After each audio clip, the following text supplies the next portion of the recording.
Hello everyone, welcome to important for UPSC channel. और आज हम लोग पढ़ेंगे यूनियन एंड इट्स टेरिटरी के बारे में। ठीक है, तो सबसे पहले हम लोग देखते हैं आर्टिकल 1 क्या होता है। आर्टिकल 1 जो बोलता है India that is Bharat shall be a union of state.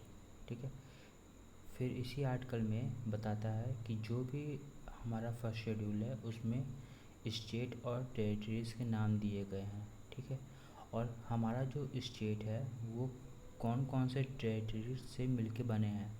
तो सबसे पहला जो स्टेट के टेरिटरीज़ हैं वो यूनियन की टेरिटरीज़ हैं वो जो फर्स्ट शेड्यूल में मेंशन है, और बाकी जो टेरिटरीज़ जो इंडिया बाद में एक्वायर करेगा वो सब भी इसमें शामिल हैं।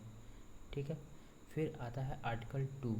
आर्टिकल 2 को क्या बोलता है कि एडमिशन और इस्टेब्लिशमेंट ऑफ न्यू स्टेट, मतलब नए स्टेट को अपने अंदर ऐड कर लेना। ठीक है, तो ये कौन करेगा? ये पार्लियामेंट करेगा। पार्लियामेंट एक लॉ बनाएगा और उससे किसी भी यूनियन और इस्टेब्लिशमेंट को अपने अंदर एडमिट कर लेगा, ऐड कर लेगा। ठीक है, उससे वो नया स्टेट बना सकता है। ठीक है, अब हम लोग देखते हैं आर्टिकल 3। आर्टिकल 3 में क्या है? आर्टिकल 3 में भी पार्लियामेंट बाय लॉ, ठीक है, पार्लियामेंट बाय लॉ क्या डिटरमाइन करेगा? किसी एक नए स्टेट का क्रिएशन, या फिर उसको छोटा या बड़ा कर सकता है स्टेट को, उसकी बाउंड्रीज़ को अल्टर कर सकता है। ठीक है, चाहे मर्ज कर सकता है, ठीक है, चाहे वो हटा सकता है, चाहे वो नाम चेंज कर सकता है किसी भी स्टेट का। ठीक है, तो इसमें क्या क्या है? इसमें 5 चीज़ के बारे में बात किया गया है। पहला कि वो किसी स्टेट को एक टेरिटरी से अलग कर सकता है। ठीक है, या फिर किसी स्टेट को 2 स्टेट में बांट सकता है, या फिर उस स्टेट को 2 टेरिटरी में बांट सकता है। ठीक है, फिर दूसरा क्या है कि उस किसी भी स्टेट का वो एरिया को इंक्रीज़ कर सकते हैं, और किसी भी स्टेट के एरिया को कम कर सकते हैं। ठीक है, और किसी भी स्टेट के बाउंड्रीज़ को बदला जा सकता है, नाम को बदला जा सकता है। तो क्या क्या है? Separation of territory, increase the area, diminish the area, alter the boundary, alter the name. ये 5 चीज़ के बारे में बात करता है आर्टिकल 3 में। अब आर्टिकल 3 में एक प्रोविज़न और है कि जो पार्लियामेंट है वो इसको करने से पहले स्टेट से व्यूज़ लेंगे, और वो जो व्यूज़ है वो रिकमेंड करेंगे पार्लियामेंट को कि अगर कुछ चेंजेस करना हो तो। ठीक है, और ये जो व्यूज़ हैं ये बाइंडिंग नहीं है प्रेसिडेंट के ऊपर। ठीक, और अगर इसको इंट्रोड्यूस कराने के लिए दोनों हाउस में अगर बिल लाया जा रहा है तो वो प्रेसिडेंट के रिकमेंडेशन से ही लाया जाएगा। ठीक है, तो ये आपको याद रखना है कि प्रेसिडेंट के रिकमेंडेशन से ही आर्टिकल 3 के अंदर कोई बिल लाया जा सकता है। ठीक है, अब आर्टिकल 4 क्या बोलता है? तो आर्टिकल 4 बोलता है कि जो भी लॉज आर्टिकल 2 और आर्टिकल 3 में है, ठीक है, उससे जो भी हमारे शेड्यूल 1 और शेड्यूल 4 में चेंजेस आएंगे उसको अमेंडमेंट नहीं माना जाएगा अंडर आर्टिकल 368। ठीक है, तो 368 जो आर्टिकल है उसमें अमेंडमेंट के बारे में बात होता है। ठीक है, तो इसीलिए अगर हम लोग आर्टिकल 2 और आर्टिकल 3 में कोई चेंजेस कर रहे हैं तो उससे फर्स्ट और फोर्थ शेड्यूल में जो चेंजेस आएंगे वो ऐसे ही लिख दिए जाएंगे बिना किसी अमेंडमेंट के, उसको अमेंडमेंट नहीं माना जाएगा। ठीक है, तो ये आपको क्लियर कट याद रखना है इस चीज़ को, काफ़ी बार क्वेश्चन पूछ चुका है इससे। ठीक है, और जो भी लॉज हैं वो सिंपल मेजॉरिटी से ही पास होंगे। ठीक है, जाहिर सी बात है, अगर 368 में नहीं है तो वो सिंपल मेजॉरिटी से पास हो रहा है। ठीक है, अब हम लोग कुछ बेसिक चीज़ें जानते हैं, जैसे हमारा जो इंडिया है उसको हम लोग यूनियन ऑफ स्टेट क्यों कहते हैं और फेडरेशन क्यों नहीं कहते हैं। तो जो आर्टिकल 1 है वो यूनियन ऑफ स्टेट के बारे में बात करता है। वो बताता है कि जो हमारा जो फेडरेशन फॉर्म है उसमें यूनिटरी का ज़्यादा स्टे है, उसमें जो सेंट्रल है वो ज़्यादा स्ट्रॉन्ग है, ठीक है। तो सेंट्रल एक स्ट्रॉन्ग अथॉरिटी की तरह एक्ट करता है, इसीलिए हम लोग यूनियन ऑफ स्टेट बोले हैं, ठीक है। अब देखिए दो कंसेप्ट होता है, एक होता है कमिंग टुगेदर फेडरलिज्म और एक होता है होल्डिंग टुगेदर फेडरलिज्म। तो कमिंग टुगेदर फेडरलिज्म में क्या होता है, जैसे मान लीजिए इंडिपेंडेंट स्टेट्स जो हैं वो अपने आप आए हैं और मिलके एक बड़ा बड़ा कंट्री बनाए हैं, जैसे यूएसए में है। यूएसए में सारी की सारी स्टेट आपस में मिले और एक बड़ा यूएसए क्रिएट कर दिए, ठीक है।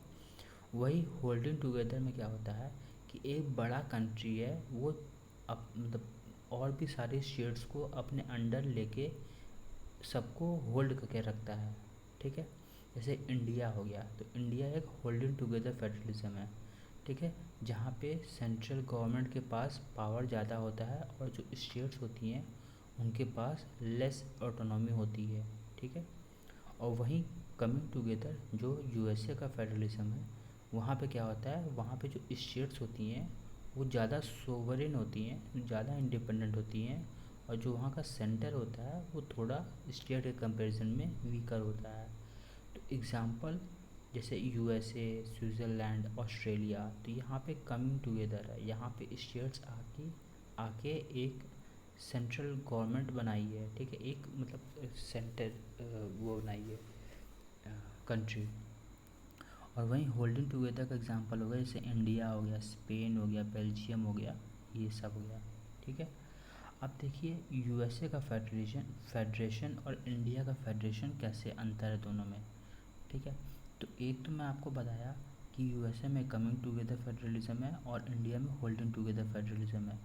दूसरा, जो यूएसए के स्टेट्स हैं उनके पास ये पावर है कि वो चाहे तो वॉलेंट्रियली अपने मन से वो यूएसए से अलग हो सकते हैं, ठीक है, अपने स्टेट्स में लॉ पास करेंगे और वो अलग हो जाएंगे।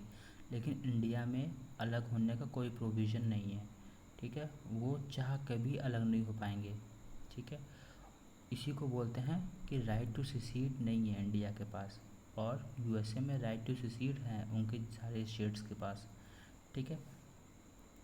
फिर देखिए सिंगल सिटीजनशिप का भी एक प्रोविज़न है, इंडिया में सारे सिटीजन्स को सिंगल सिटीजनशिप मिला है, ठीक है। ऐसा नहीं है कि आप यूपी के भी सिटीज़न हैं, इंडिया के भी सिटीज़न हैं, ऐसा नहीं होता है। आप बस इंडिया का सिटीज़न है, बाकी आप डोमिसाइल अलग होता है, ठीक है।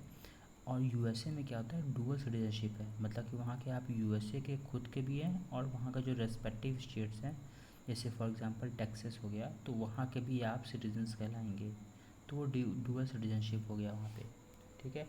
फिर इंडिया में जो जुडिशल रिव्यू है वहाँ पे सुप्रीम कोर्ट के पास ज़्यादा पावर है कॉन्स्टिट्यूशन को एनफोर्स करने का, और जो यूएसए का सुप्रीम कोर्ट है वो फाइनल आर्बिट्रेटर है, मतलब कॉन्स्टिट्यूशन मैटर में फाइनल स्टे सुप्रीम कोर्ट का है, ठीक है।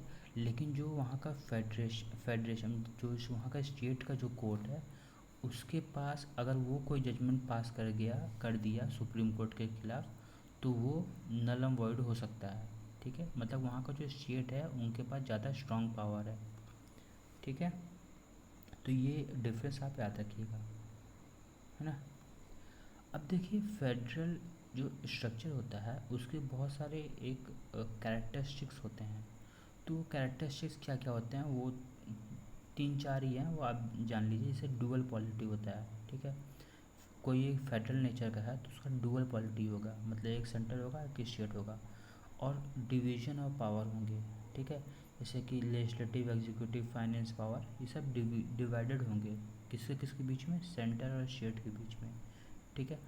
फेडरल स्ट्रक्चर है तो रिटन कॉन्स्टिट्यूशन भी होगा, क्योंकि वही क्लियरली डिफाइन करेगा कि सेंटर के पास कितना पावर है, स्टेट के पास कितना पावर है, और दोनों आपस में कितना शेयर कर रहे हैं पावर को, ठीक है। फिर सुप्रीमेसी ऑफ द कॉन्स्टिट्यूशन, अगर कॉन्स्टिट्यूशन नहीं सुप्रीम रहेगा तो कोई भी स्टेट अपने मन से कोई भी काम करेगा, इसीलिए उसके पावर को कंट्रोल करने के लिए कॉन्स्टिट्यूशन को सुप्रीम रखा गया है, ठीक है, ताकि दोनों का जो डिफाइंड वो है गोल है उसको अचीव किया जा सके। एक फ्रेमवर्क में ही काम करें वो सब, ठीक है। फिर हो गया रिजिड कॉन्स्टिट्यूशन। रिजिड हो जाएगा मतलब कि आप बार बार इसको चेंज नहीं करेंगे, तो अच्छे से प्रॉपर पावर शेयरिंग बना रहेगा, ठीक है। अब देखिए हम लोग इसमें कुछ इम्पोर्टेंट, पहले हम लोग स्टेट रीऑर्गेनाइजेशन पढ़ लेते हैं। तो स्टेट रीऑर्गेनाइजेशन में क्या है, देखिए सबसे पहले 1948 में एसके धर कमेटी बनता है, ठीक है। तो ये जो एसके धर कमेटी बनता है, ये क्या बताता है, ये रिजेक्ट कर देता है कि लिंग्विस्टिक बेसिस पे नहीं रखेंगे, और जो भी स्टेट्स बनेगा वो एडमिनिस्ट्रेटिव कन्वीनियंस पे बनेगा, ठीक है। फिर इसके बाद बनता है 1948 में ही जेवीपी कमेटी। उसमें मेंबर्स कौन कौन होते हैं, जवाहरलाल नेहरू, वल्लभ भाई पटेल और पट्टाभी सीतारामैया, ठीक है। तो इनके पास भी एक ये ऑप्शन आता है कि लिंग्विस्टिक बेसिस पे रीऑर्गेनाइज कर सकते हैं, लेकिन ये इस आइडिया को रिजेक्ट कर देते हैं और बोलते हैं कि प्योरली अगर लिंग्विस्टिक बेसिस पे डिवाइड करेंगे तो डिवीज़न और डिसयूनिटी फैलेगा लोगों के बीच में, तो वो इसको रिजेक्ट कर देते हैं इस आइडिया को, ठीक है। फिर आता है 1953 में फजल अली कमीशन। इसमें कौन कौन मेंबर होते हैं, फजल अली खुद जो चेयरमैन होते हैं, के एम पन्नीकर और एच एन कुंजरू, ठीक है। तो ये एक्सेप्ट कर लेते हैं, ये बोलते हैं ठीक है, वन लैंग्वेज वन स्टेट के बेसिस पे हम स्टेट्स को ऑर्गेनाइज कर सकते हैं। लेकिन इसके होने से पहले एक इंसिडेंट होता है। देखिए आंध्र प्रदेश 1953 में आंध्र प्रदेश में एक डिमांड चलता है कि हमको हमारा खुद का लिंग्विस्टिक स्टेट चाहिए। जो तेलुगु स्पीकिंग एरियाज़ हैं उनको आज के स्टेट जो मद्रास स्टेट था उस समय का, उसको मतलब वहाँ पे जो तेलुगु स्पीकिंग एरिया हैं उनको सेपरेट एक स्टेट बनाया जाए। तो एक पॉटी श्री रामुलु थे, वो हंगर स्ट्राइक पे बैठे हुए थे और उनकी डेथ हो जाती है।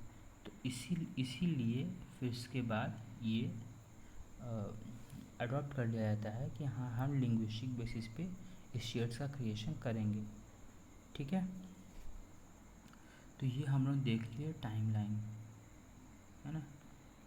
फिर हम लोग देखते हैं कि क्या क्या रीज़न थे उस समय कि हम लोग इसको कंसिडर, ये जो वन लैंग्वेज फॉर्मूला है इसको हम लोग कंसिडर नहीं कर रहे थे। देखिए रीज़न है सबसे पहला फाइनेंशियल और इकोनॉमिक कंसिड्रेशन को हम लोग कंसिडर कर रहे थे, ठीक है। दूसरा promotion of welfare of people हम लोग का मोटिव था, ना कि डिसयूनिटी फैलाने का। तीसरा था सिक्योरिटी ऑफ इंडिया, मतलब कि इंडिया को यूनाइट करने का। तो ये बहुत प्राइम कंसिडरेशन था कि सिक्योरिटी हैम्पर ना हो, ठीक है।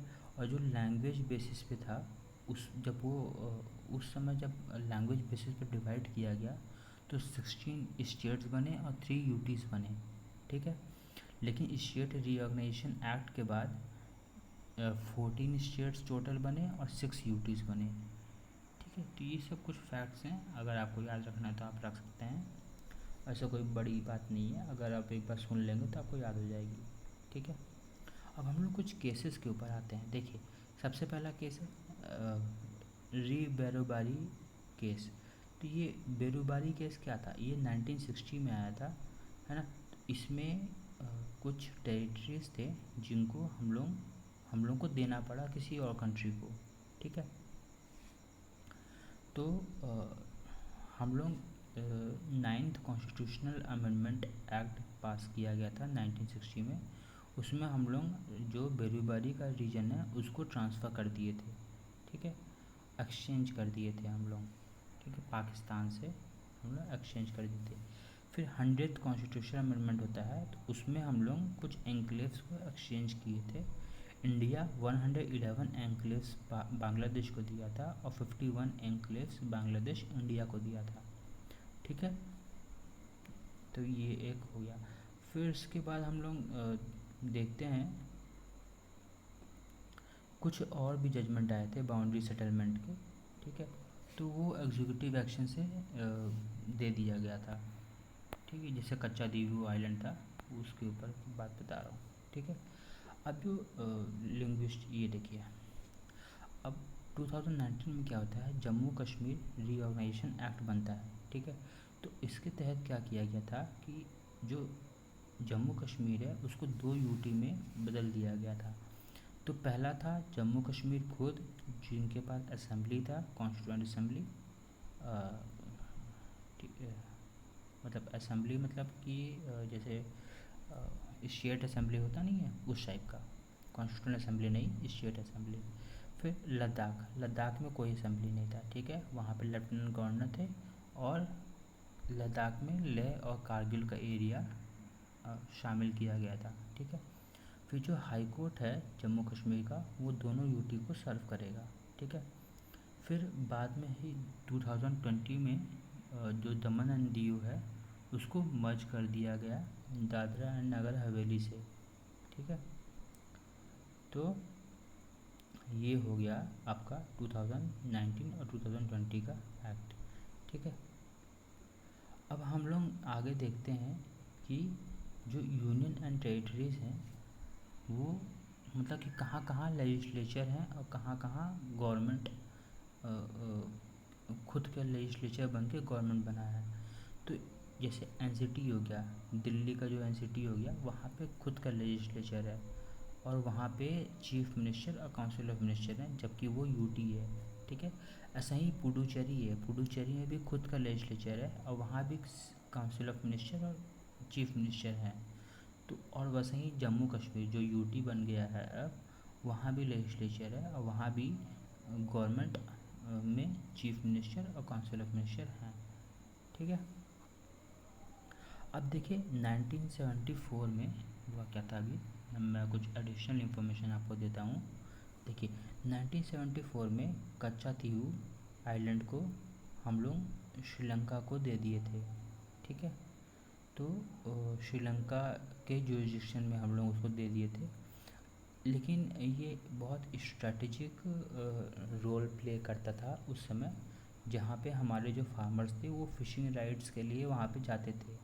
ठीक है, और वहीं पे एक सेंट वो था, एंटोनी श्राइन था वहाँ पे भी लोग जाते थे। ठीक है, फिर 2015 में लैंड बाउंड्री एग्रीमेंट हुआ था बांग्लादेश से, जो अभी मैं आपको बताया था, जिसमें 111 एन्क्लेव्स इंडिया दिया था बांग्लादेश को, और 51 एन्क्लेव्स बांग्लादेश से लिया था इंडिया। ठीक है, और बेरूबारी में आपको बता दिया पाकिस्तान से, जो कि बाद में जो बांग्लादेश इस समय है पहले पाकिस्तान का ही पार्ट था 1958 में। तो हम लोग उस समय बेरूबारी का जो रीजन था वो हम लोग दे दिए थे पाकिस्तान को। ठीक है, लेकिन अभी वो बांग्लादेश के अंदर है। 1971 में बांग्लादेश का जो जन्म हुआ था, मतलब बर्थ ऑफ बांग्लादेश, तो वो बांग्लादेश के अंदर है। ठीक है, फिर 3 बीघा कॉरिडोर भी होता है बांग्लादेश से ही हम लोग करते हैं 2011 में। ठीक है, जहाँ पे हम लोग दहाग्राम अंगरपोटा एन्क्लेव्स को बांग्लादेश को एक्सेस दे देते हैं। ठीक है, और ये इंडिया लीज पे दिया रहता है बांग्लादेश को। ठीक है, और इंडिया अभी भी कंटिन्यू कर रहा है 3 बीघा कॉरिडोर को, मतलब वहाँ पे अपना पेट्रोल जारी रखा है इंडिया। ठीक है, और बांग्लादेश को लीज पे एक्सेस भी दे रखा है। ठीक है, तो ये आप कुछ बेसिक इन्फॉर्मेशन है उसको आप याद रखेंगे। ठीक है, तो आज के लिए इतना ही, और फिर बाकी हम लोग सारी चीज़ें कवर कर चुके हैं डिटेल में। अगर आप इसको एक बार और सुन लेंगे तो आपका ये एकदम क्लियर हो जाएगा। ठीक है, सुनने पे ध्यान दीजिए, क्योंकि सुनने से आपको अगर एक बार भी दिमाग में बैठ गया तो उसके बाद ये आपको हलवा लगने लगेगा। ठीक है, ओके, थैंक यू।